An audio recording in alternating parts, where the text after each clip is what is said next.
দেখো question tag খুব সুন্দর চ্যাপ্টার, সহজে 1 নম্বর এখান থেকে আমরা 1-2 নম্বর যাই আসুক না কেন পেয়ে যাবো।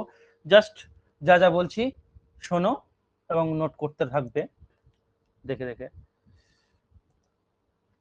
দেখো কোয়েশ্চেন ট্যাগ, আমাদের জামা কাপড়ে ট্যাগ লাগানো থাকে, প্রত্যেককে আমরা দেখি, দাম, হ্যাঁ, সবকিছু থাকে, ডিসকাউন্ট, হ্যানা ত্যানা অনেক কিছু বলে।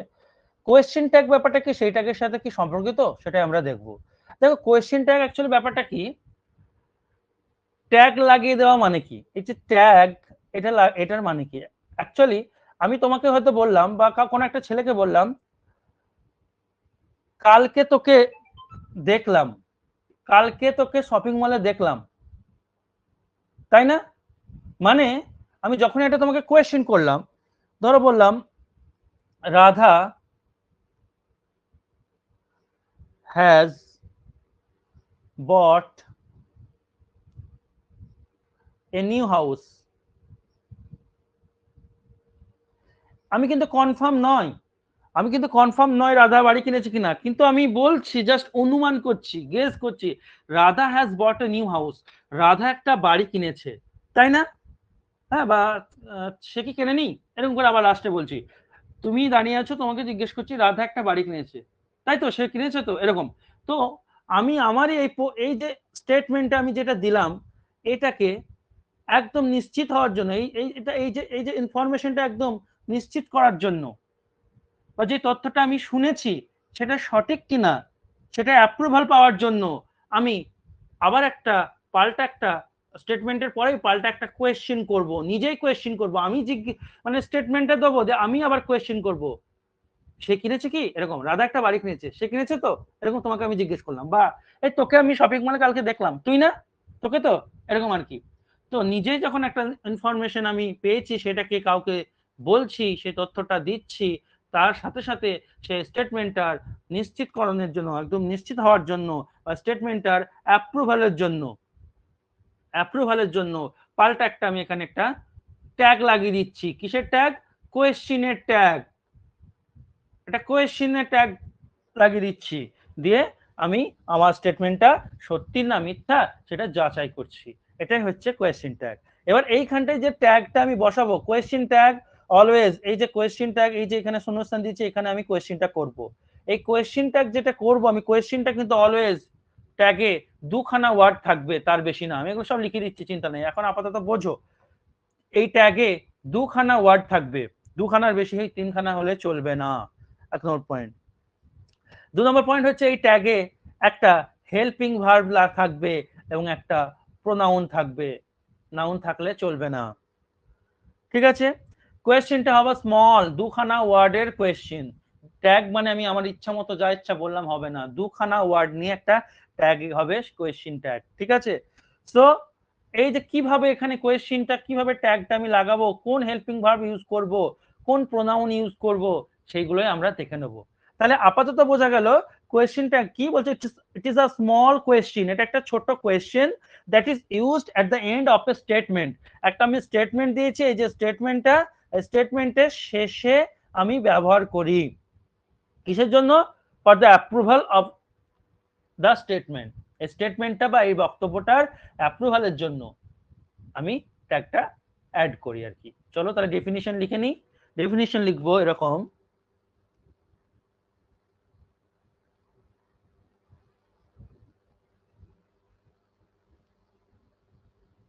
কোয়েশ্চেন ট্যাগ ডেফিনিশনটা ঠিক এরকম লিখবো, ইট is a small question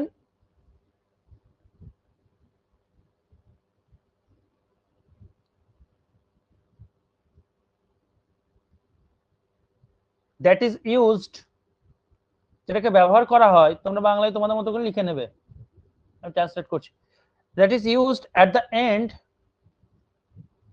the end of a statement, statement মানে বক্তব্য, কোন একটা বক্তব্যের শেষে যেটাকে ব্যবহার করা হয়, full stop. It is the approval, এটা একটা অনুমোদন, অফ ওয়ান্স, মানে যে স্টেটমেন্টটা বলছে সেটাকে, তাকে আমি ওয়ান্স বলছি, কোন একজনের, ওন স্টেটমেন্ট, নিজের, ওন কথাটা মাথায় রাখতে হবে, নিজেরই কোনো স্টেটমেন্ট বা বক্তব্য তারই কিন্তু অ্যাপ্রুভালের জন্য ট্যাগটা করা হয়, তার নিজের স্টেটমেন্ট। ওকে, এই হচ্ছে ব্যাপার। তাহলে এটা গেল কোয়েশ্চেন ট্যাগের ডেফিনিশন। পরের স্লাইডে লিখি, এখানে আর আটবে না, এখানে করা যাবে, চলো আলাদা করেই করি। কোয়েশ্চেন ট্যাগ, একে যদি আমি ভাঙি তাহলে কি পাবো? একটা হচ্ছে তোমার, এটা হচ্ছে small question,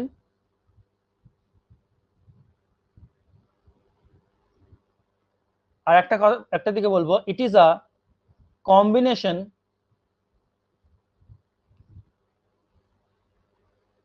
of two words, দুটো শব্দের কম্বিনেশন, যেটা তোমাদের বলছিলাম কোয়েশ্চেন ট্যাগ অলওয়েজ দুটো শব্দ থাকবে, তিনটে থাকবে না। তিনটে যদি থাকে তাহলে কিন্তু সেটা ভুল হয়ে যাবে। তো তিনটে ওয়ার্ড আসবে কিন্তু তাকে আমরা দুটো করব, মার্জ করব, কি করে বলছি। তাহলে এই দুটো ওয়ার্ডের মধ্যে কি কি থাকবে? এই টু ওয়ার্ডস, আলাদা করে লিখে দিচ্ছি, এই টু ওয়ার্ডস, এখানে একটাতে থাকবে helping verb, helping verb, question করতে গেলে আমাদের হেল্পিং ভার্বের প্রয়োজন, প্রত্যেককেই জানি। আর একটা থাকবে প্রোনাউন। স্যার দুটো ওয়ার্ডই তো থাকবে, আছে, মজা আছে, বলবো। ঠিক আছে, তাহলে কোয়েশ্চেন ট্যাগে দুটো ওয়ার্ড মিলে হয় কোয়েশ্চেন ট্যাগ, দুটো ওয়ার্ডের মধ্যে একটা থাকবে হেল্পিং ভার্ব এবং একটা থাকবে প্রোনাউন। গেল, বেশ। এবার শোনো,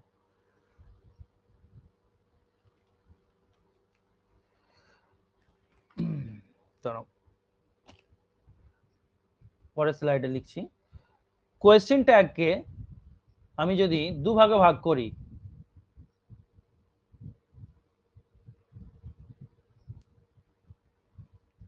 তাহলে কি পাবো? প্রথমটাতে এটা হচ্ছে পজিটিভ, আমি এইভাবে লিখবো, পজিটিভ কোয়েশ্চেন ট্যাগ একটা, কিউ ট্যাগ লিখলাম। ওকে, অর্থাৎ এখানে কি থাকবে, আচ্ছা লিখিয়ে দিই। আর একটা হচ্ছে নেগেটিভ কোয়েশ্চেন ট্যাগ, অন্য কালিতে লিখবো পাশে, ভালো লাগবে। পজিটিভ কোয়েশ্চেন ট্যাগ মানে হেল্পিং ভার্ব, এইচভি মানে হেল্পিং ভার্ব, আমি আর লিখছি না, পুরো plus pronoun. Negative question tag মানে হেল্পিং ভার্ব, একটা নট নিশ্চয়ই আসবে, আর একটা প্রোনাউন। এবার তোমরা প্রশ্ন করবে, স্যার আপনি যে বললেন কোয়েশ্চেন ট্যাগে তো দুখানা ওয়ার্ড হবে।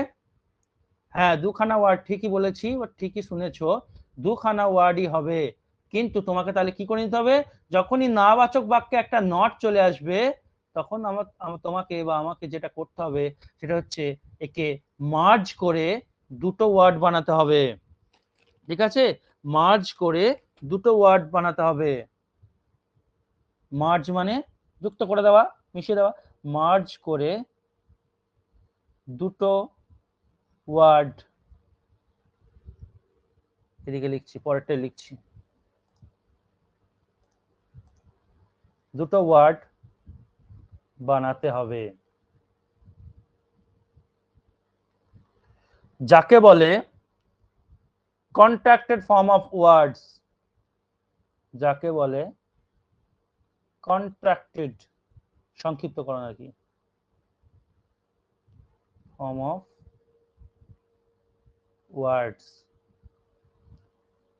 অর্থাৎ কি দাঁড়ালো, যে হ্যাভ হেল্পিং ভার্ব, এই যে হেল্পিং ভার্বের সাথে আমাকে যে নটটা লাগাবো সেই নটটাকে অ্যাটাচ করে দিতে হবে। অর্থাৎ হেল্পিং ভার্ব এরকম, তার সাথে নটটা এরকম দিকে চলে যাবে, অ্যাপোস্ট্রফি প্লাস প্রোনাউন।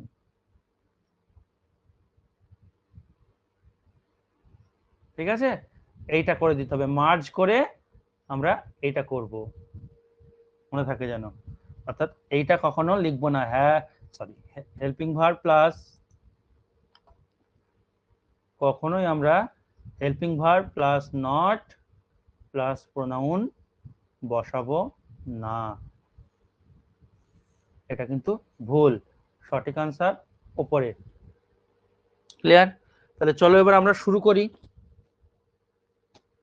কিরকম ভাবে কি লিখবো না লিখবো। আচ্ছা, রুল লেখার আগে একটা উদাহরণ দিয়ে দেখাই তোমাদের কেমন গঠনটা হয় ওদের। কোথায় চলে এলো? দেখো, যেমন ওই রাধা যে উদাহরণটা দিয়েছিলাম ওটা দিয়েই উত্তরটা করে দিই। Radha has bot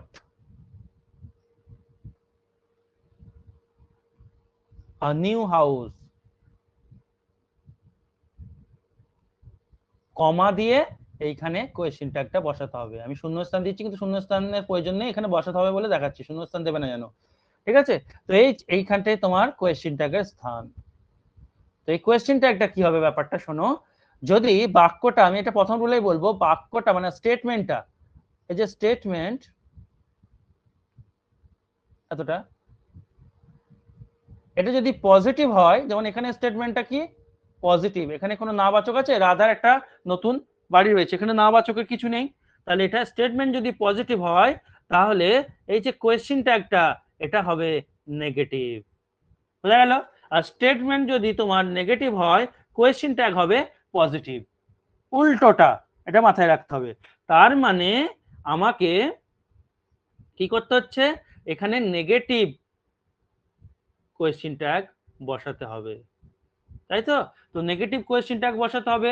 R question tag মানে কি, হেল্পিং ভার্ব থাকবে একটা, তার সাথে এরকম করে নেগেটিভ বলে নট বসিয়ে দিতে হবে, আর প্রোনাউন। তাহলে এর উত্তর কি হবে, এই যে এইখানে আছে, এর উত্তর কি হবে, এর উত্তর হবে স্যার হেল্পিং ভার্ব এখানে দেখো আছে, এই বাক্যে হেল্পিং ভার্ব আছে, এইটা হচ্ছে হেল্পিং ভার্ব, মেন ভার্ব হচ্ছে বটটা। টেন্সের চ্যাপ্টারগুলো সব শিখেছি আমরা, ভার্বের চ্যাপ্টারে শিখেছি যে মেন ভার্ব হচ্ছে বট, আর এটা হচ্ছে কি হেল্পিং ভার্ব, তাহলে আলাদা হেল্পিং ভার্ব নেওয়ার দরকার নেই। এবার আমাকে এখানে হ্যাজ আছে, তাই এখানে হয় হ্যাজ হবে কিংবা হ্যাভ হবে, তার সাথে নট লাগাতে হবে। ঠিক আছে, আমি এখন ভেঙে ভেঙে করছি। এবং তারপরে একটা কি বসাতে হবে, প্রোনাউন। ঠিক আছে, এই যে প্রোনাউনটা অনুযায়ী আমাকে বসাতে হবে, এখানে হ্যাজ হবে না হ্যাভ হবে, এই প্রোনাউনটা অনুযায়ী আমাকে এই হেল্পিং ভার্বটা বসাতে হবে। এই জন্য হ্যাজ বা হ্যাভ দুটো লিখে রাখলাম। এবার প্রোনাউন এখানে কার, কোন প্রোনাউনটার কথা বলছে, এখানে সাবজেক্ট যে সে, যেমন রাধা, এখানে কি রাধা হচ্ছে নাউন, এই রাধার জন্য প্রোনাউন হবে, আমি রাধার ব্যাপারেই বলছি, রাধা একটা বাড়ি কিনেছে, ঠিক আছে, তো রাধা মেয়ে, ওই জন্য এখানে প্রোনাউন কি হবে, শি হলো। তাহলে শি এর জন্য হ্যাভ হবে না হ্যাজ হবে গো, শি কি নাই, হ্যাজ নাই, তাই তো? তাই এখানে হ্যাভ বসানো যাবে না। তাহলে হ্যাজ নট সি এটা করব না, হ্যাজ নট সিও করা যাবে না, কারণ দুটো ওয়ার্ডের কম্বিনেশন হচ্ছে কোয়েশ্চেন ট্যাগ, তাই হ্যাজ নটের সংক্ষিপ্ত ফর্ম লিখতে হবে। হ্যাজ নটের সংক্ষিপ্ত ফর্ম হচ্ছে হ্যাজেন্ট। কার কোনটা সংক্ষিপ্ত ফর্ম সব লিখে দেবো, চিন্তা নেই। হ্যাজেন্ট সি জিজ্ঞাসা চিহ্ন, এটা হচ্ছে তোমার উত্তর। ঠিক আছে, হ্যাজেন্ট সি, তাহলে এখানে উত্তর হলো স্মল লেটারে হবে হ্যাজেন্ট সি, কোয়েশ্চেন চিহ্ন থাকবে। ওকে, এইটা হচ্ছে তোমার কোয়েশ্চেন ট্যাগ। এবার এই যে হেল্পিং ভার্ব কি থাকলে কি হবে কি না হবে, আর এই কন্ট্রাক্টেড ফর্ম কোনটা কি করব, সব কন্ট্রাক্টেড ফর্ম হয়তো অনেকে জানো না। হ্যাঁ, এখানে যদি রাধার জায়গায় যদি কোনো অন্য এভরি ওয়ান থাকতো বা নো ওয়ান থাকতো বা আরো কিছু থাকতে পারে, দিস থাকতে পারতো, দ্যাট থাকতে পারতো, এরকম স্টুডেন্টস থাকতে পারে, তো তাদের জন্য কি প্রোনাউন নেবো সেগুলোই রুলে লিখবো আমরা। ঠিক আছে, তাহলে আমরা রুল শুরু করি। প্রথম রুল,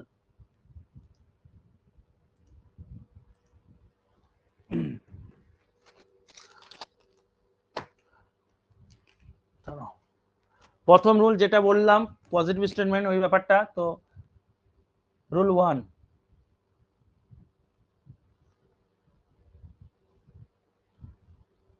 রুল 1 এ বলবো স্টেটমেন্ট,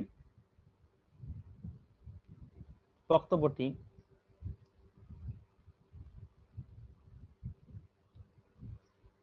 স্টেটমেন্টটি নেগেটিভ হলে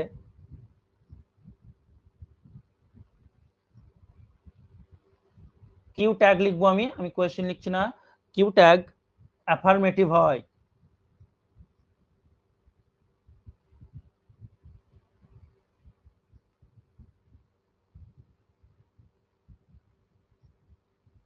আর স্টেটমেন্টটি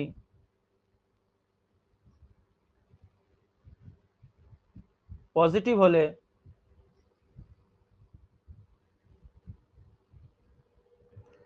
বা অ্যাফার্মেটিভ হলে, পজিটিভ অ্যাফার্মেটিভ একই, ঠিক আছে,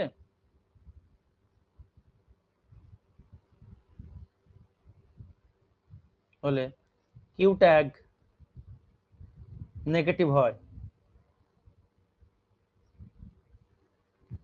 এক নম্বর কোয়েশ্চেন, এই এক নম্বর রুল। রুল 2, রুলগুলো আগে লিখে নিই, তারপর আরো প্রচুর উদাহরণ করবো, কারণ রুল না লিখলে তো উদাহরণ করে বুঝতে পারবে না। আচ্ছা, রুল 2 তে হচ্ছে নেগেটিভ স্টেটমেন্ট কিভাবে চিনবো।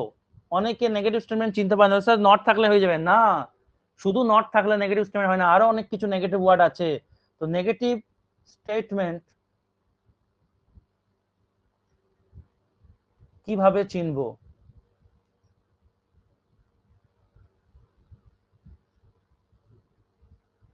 বা চেনা উপায়, সেই বাক্যে দেখবা নেগেটিভ ওয়ার্ড থাকবে, তাহলে লিখবো নেগেটিভ ওয়ার্ড গুলি হলো, সবাই জানে নো হচ্ছে নেগেটিভ, নট হচ্ছে নেগেটিভ, নেভার, এই তিনটে তো সবাই জানে, কিন্তু আরো আছে সেলডম, এটা থাকলে স্টেটমেন্টটি নেগেটিভ হবে, মানে নেগেটিভ স্টেটমেন্ট, এগুলো নাবাচক শব্দ, rarely, hardly,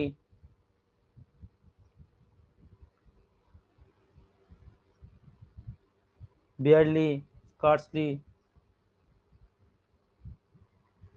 no sooner, few,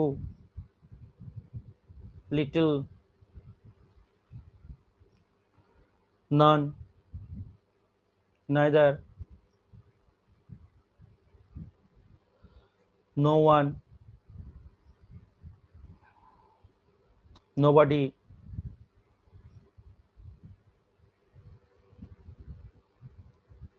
nothing, etcetera, এগুলো থাকবে, দেখবা এগুলো থাকলে দেখলেই বুঝতে পারবে, এগুলো হচ্ছে নেগেটিভ ওয়ার্ড, অর্থাৎ স্টেটমেন্টে এই ওয়ার্ডগুলো দেখলে স্টেটমেন্টটা কি হয়ে যাবে, নেগেটিভ হয়ে যাবে। তাহলে তোমাকে কোয়েশ্চেনটা কিসে করতে হবে, পজিটিভে করতে হবে। আচ্ছা, রুল 3,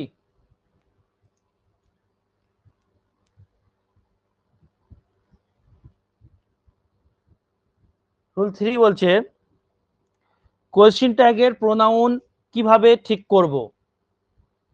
কোয়েশ্চেন ট্যাগের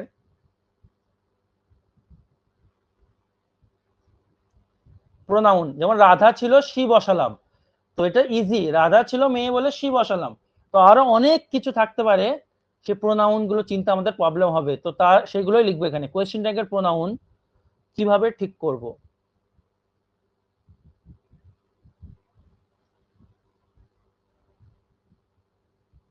চলো তো আমরা দেখি, ধরো ছকের মতো করে দিই, এইদিকে স্টেটমেন্টে রয়েছে যে সাবজেক্টটা, আর এদিকে কোয়েশ্চেন ট্যাগে প্রোনাউন কি লিখবো। ধরো রয়েছে রাম, রহিম, হ্যাঁ, তো এরা ছেলে, তো এদের জন্য কোয়েশ্চেন ট্যাগে প্রোনাউন কি হবে, ব্র্যাকেটে লিখি প্রোনাউন হি, তো ইজি, সীতা, রিনা, তো এরা মেয়েদের জন্য সি, এগুলো তো কোনো ব্যাপার নয়, ব্যাপার আসছে আস্তে আস্তে। ধরো কোনো টেবিল, চেয়ার, ঠিক আছে, কোনো গাড়ি, কার, বলো তো কি হবে এদের জন্য প্রোনাউন, তাড়াতাড়ি বলো। ইট, গুড, ইট। নেক্সট, আমি আর লিখছি না, পর পর পর বলবো। ধরো দুজন আছে, রাম অ্যান্ড রহিম, এটা দুজনের সাবজেক্টে বসে আছে, যেমন রাধা ছিল, এখানে রাম অ্যান্ড রহিমের ব্যাপারে ধরো বলা হচ্ছে, তাহলে এখানে কোয়েশ্চেনটাকে প্রোনাউন কি হবে, দে, গুড, দুজন আছে তাই দে। তারপর ধরো হ্যাঁ, এটা কি হবে, স্টুডেন্টস এদের জন্য প্রোনাউন কি হবে? ধরো দুটো মেয়ে আছে, হ্যাঁ, রিয়া এন্ড সীতা, দুটো মেয়ে আছে, এদের জন্য দে। স্টুডেন্টস, এদের জন্য দে। ধরো দিয়েছে প্লেয়ার্স দিয়ে কোন বাক্য, মানে সাবজেক্ট প্লেয়ার্স আছে, তাহলে এদের জন্য প্রোনাউন কি হবে? দে। ধরো দিয়েছে a pen and a chair, এবার বলো তো এদের জন্য প্রোনাউন কি হবে? দে। গুড। কারণ পেন চেয়ার এরা বস্তু, বস্তুর ক্ষেত্রে কি হয়? ইট হয়। ইট হচ্ছে সিঙ্গুলার, আর যখনই বেশি চলে আসবে তার মানে ইটের প্লুরাল হয় দে। এটা আমি মনে রাখ, অনেক আগে তোমাদের বলেছি, তোমরা জানো ইটের প্লুরাল হচ্ছে দে। হ্যাঁ, অনেকে ভাবে দে শুধুমাত্র ব্যক্তির জন্যই হয়, কিন্তু না, বস্তু প্লুরাল বোঝালে, দেখো এখানে দুটো বস্তু আছে তাই এদের প্লুরাল। ইট তো দিলে তো একজনকে বোঝাবে, তাই কি দিলাম? দে দিলাম। আচ্ছা, সাম, দেখা গেল এরকম রয়েছে সাম টেবলস, কিছু টেবলস রয়েছে, তো অনেকগুলো, একের বেশি, একটা টেবিল হলে ইট হতো, তো অনেকগুলো আছে সাম কিছু, তাই দে হলো। ঠিক আছে, এরকম করে বুঝিয়ে নিতে হবে। আরো আছে, যদি ধরো দিস দিয়ে বাক্য শুরু হয় বা দ্যাট দিয়ে, তাহলে তাদের প্রোনাউন হবে ইট। যদি দিস অনেকগুলো, এগুলো উপরগুলো একটা একটা করে বোঝায়, আর এই দিস আর এই দোজটা কি বোঝায়? অনেকজনকে বোঝায়, মানে অনেকগুলোকে বোঝায়, অনেকজন নয়, অনেকগুলোকে বোঝায়। তাহলে ঠিক অনেকগুলো বললে ইটের প্লুরাল কি হবে গো? দে। যদি এরকম থাকে দিস বয়, শুধু দিস থাকলে ইট, কিন্তু দিসের পর যদি বয় চলে আসে না, তখন আর তুমি কিন্তু হি লিখতে হবে, এখানে একটা ছেলেকে বোঝাচ্ছে, মাথায় রাখবে। ঠিক সেরকম করে শুধু দোজ থাকলে দে, কিন্তু দোজের পর যদি বয়েজ চলে আসে, তাহলে তোমাকে লিখতে হবে কি? দে। এটাও দে, কারণ অনেকগুলো ছেলে হলে দেই লিখি আমরা। মেয়েদের ক্ষেত্রেও সেম হবে, একই জিনিস, আমি আর লিখছি না। ওয়ান এও আসতে পারে, তো ওয়ান এর তোমার কি বলবো, প্রোনাউন ওয়ানই হবে। কিন্তু যদি ওয়ানের সাথে বয় চলে আসে, ওয়ান বয়, তখন তাদের প্রোনাউন হবে হি, মনে থাকে জানো। ঠিক সেরকম করে ওয়ানের সাথে যদি কোনো গার্ল চলে আসে, এখন আমরা কোয়েশ্চেন ট্যাগ করিনি, রুলগুলো লিখছি, কোনো চিন্তা নেই, জাস্ট যা করাচ্ছি সেগুলো শোনো, সব শিখে যাবে। তারপর যদি এরকম চলে আসে দিয়ার, তো দিয়ারই থাকবে। যদি হিয়ার, হিয়ারই থাকবে প্রোনাউন। ঠিক আছে, যদি তুমি এরকম দেখতে পাও এভরিবডি, পাও মানে এগুলোও থাকবে। Nobody, someone, somebody, no one, anyone, anybody.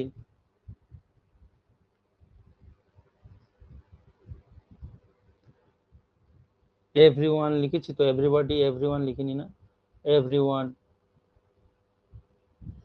এইগুলো যদি থাকে তাহলে তোমার দে বসাবা, এই জায়গাটা মাথায় রেখো, হি করো না জানো, দে বসাবা।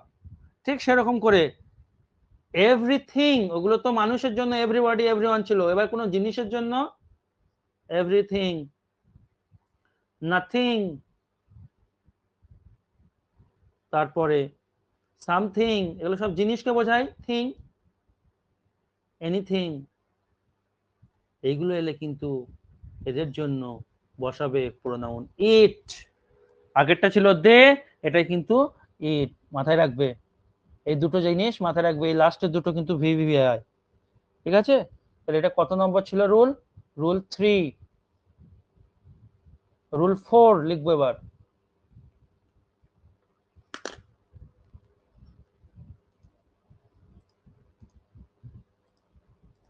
রুল 4, রুল 4 বলছে কোয়েশ্চেন ট্যাগে হেল্পিং ভার্ব কিভাবে ডিসাইড করব।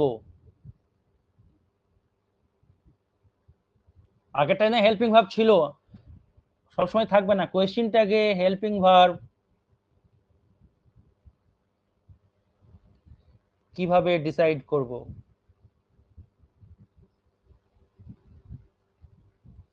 ভার্বের চ্যাপ্টার আমরা পড়েছি, সেখানে দেখেছি একটা বাক্যে মিনিমাম আর ম্যাক্সিমাম কতগুলো ভার্ব থাকতে পারে। ঠিক আছে, একটা বাক্যে একটাই ভার্ব থাকলে সেটা কি হবে? Main verb. একটা বাক্যে দুটো ভার্ব থাকলে শেষেরটা মেন ভার্ব, আগেরটা হেল্পিং ভার্ব। একটা বাক্যে তিনটে ভার্ব থাকলে শেষেরটা মেন ভার্ব, প্রথমটা হেল্পিং ভার্ব, মাঝেরটা হচ্ছে সাপোর্টিং ভার্ব। একটা বাক্যে ম্যাক্সিমাম চারটে ভার্ব থাকতে পারে, শেষেরটা মেন ভার্ব, প্রথমেরটা হেল্পিং ভার্ব, মাঝের দুটো সাপোর্টিং ভার্ব। তাহলে একটা জিনিস খেয়াল করে দেখো, একাধিক ভার্ব থাকলে আমরা কিন্তু তাদের হেল্পিং ভার্ব পেয়ে যাচ্ছি, তাহলে আমার আলাদা করে হেল্পিং ভার্বের প্রয়োজন নেই। দেখো এর হেল্পিং ভার্ব আছে, এটার আছে, এটার আছে, তাহলে এই হেল্পিং ভার্ব অলরেডি আছে। তো কোয়েশ্চেনটাকে সেম টু সেম কপি করে দেবো, শুধু সিঙ্গুলার আর প্লুরাল ব্যাপারটা দেখবো, যেমন হ্যাজ হবে না হ্যাভ হবে, এরকম আর কি। ইজ হবে না এম হবে না আর হবে, এই জিনিসগুলো দেখবো। তাছাড়া যা আছে সেম সেম সে কোয়েশ্চেনটাকে চলে যাবে। ঠিক আছে, শুধু সেম এইচভি হবে, শুধু দেখবো সিঙ্গুলার না প্লুরাল, শুধু সিঙ্গুলার বা প্লুরাল ব্যাপারটা দেখবো।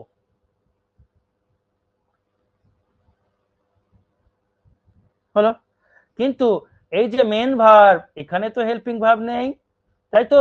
তো মেন ভার্ব কি কি থাকলে হেল্পিং ভার্ব কি কি হবে, এইটাই হচ্ছে পড়ার বিষয়।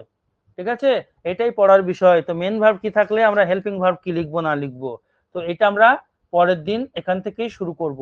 ঠিক আছে, এখানে মেন ভার্ব থেকে শুরু করবো, যে মেন ভার্ব কি থাকলে হেল্পিং ভার্ব কোয়েশ্চেনটাকে কি লিখবো, এইখান থেকে আমরা পরের দিন শুরু করব। যতটা করালাম পারলে একবার দেখে নিয়ে এবং সুন্দর করে নোট করে নিও।